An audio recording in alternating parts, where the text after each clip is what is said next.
আর একটু ধৈর্য ধরো মা, ডাক্তার শিমুল বলছে পঞ্চগড় থেকে অ্যাম্বুলেন্স নিয়ে আসবে। না রে বাবা, পঞ্চগড় হসপিটালটা অতটাও ভালো না। আর তোর বাবা থাকলে কিছু একটা করতো। তুমি টেনশন নিও না, আমি কিছু একটা করবো মা।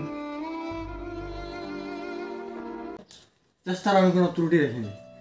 হসপিটালে বেড মাত্র 20টা, সেখানে রোগী আসে প্রতিদিন 100-এর উপরে। আমি কি করবো বলো? তাহলে আমরা কি করব ডাক্তার সাহেব? আমরা কি শুধু অপেক্ষায় করব আর আমাদের কাছের মানুষজনকে হারাবো? বুঝছো মিলন, এই জন্যই আমাদের পঞ্চগড়ে উত্তরবঙ্গের মানুষের জন্য চীনে দেওয়া 1000 শয্যা বিশিষ্ট হাসপাতালটি দরকার, যাতে উত্তরবঙ্গের সকল মানুষ সঠিক চিকিৎসা পায় এবং রাস্তাঘাটে কেউ মারা না যায়। এই যে ধরো পঞ্চগড় থেকে অনেক মানুষ রংপুর যাইতে রাস্তায় মারা যাচ্ছে অ্যাম্বুলেন্সে, এগুলো যেন আর না হয়, আমরা এটাই চাই।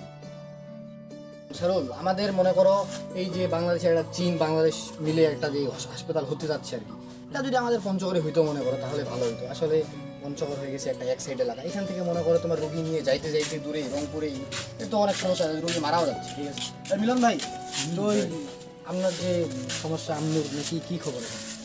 আর কী খবর, ডাক্তারের কাছে নিয়ে গেলাম, ডাক্তার শিমুল বললো যে এখানটা তো বেড 20টা, রুগী আসে প্রতিদিন 100। সেক্ষেত্রে এখন বললো যে এখানটায় অত ভালো ট্রিটমেন্ট হবে না। এখন আমি ভাবতেছি আর কতকাল আমরা কীভাবে চুপ করে থাকি। আজকে আমার মা, কালকে আপনাদের কেউ আপনজন, কতকাল আর চুপ করে থাকবো?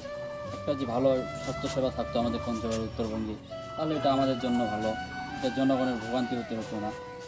আসলে এটা নিয়ে তো ভাবনা চিন্তা হচ্ছে, আসলে অনেকজনের কথা বলতেছে এই যে চীন বাংলাদেশ মিলে একটা উভয় হাসপাতাল হচ্ছে পঞ্চগড়ে যদি হয়, এটা আসলে আমাদেরও মনে করো যে খুব একটা উপকারে লাগে। এই এক সাইড থেকে মনে করো ওইদিকে যাইতে লাগতেছে, রুগী মারাও যাচ্ছে, অনেক রুগী মারা যাচ্ছে, নিয়ে যাইতে যাইতে রুগী মারা যাচ্ছে, যেহেতু একটা লং ডিস্টেন্স এলাকা, এই জন্য আর কি। তো হইলেই ভালোই হয় আমাদের এদিকে এই হাসপাতালটা আর কি। তো মিলন, আমাদেরও কিছু করার দরকার। চলো সবাই চিঠি লিখি, আওয়াজ তুলি, ভিডিও করি।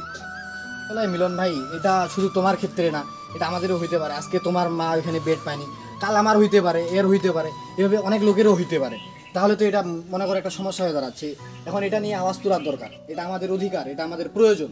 যেহেতু আমাদের এক সাইড এলাকা, এটা আমাদের প্রয়োজন, এটা এটা এটা আমাদের অধিকার।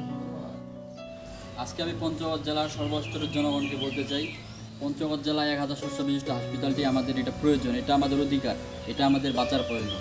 তো আপনারা যে যার জায়গা থেকে পারেন সবাই আন্দোলনে চলে আসেন, আন্দোলনে আমরা আন্দোলন করি এবং আমাদের দাবি থাকবে প্রধান উপদেষ্টার কাছে, তিনি যেন আমাদের এই দাবিটুকু, অন্তত আমাদের এই দাবিটুকু, আমরা সবসময় পঞ্চগড় জেলার অবহেলিত জনগণ, আমরা সবসময় চাই যে উপদেষ্টা মহোদয় যেন আমাদের এই দাবিটুকু অন্তত মানে নেয়।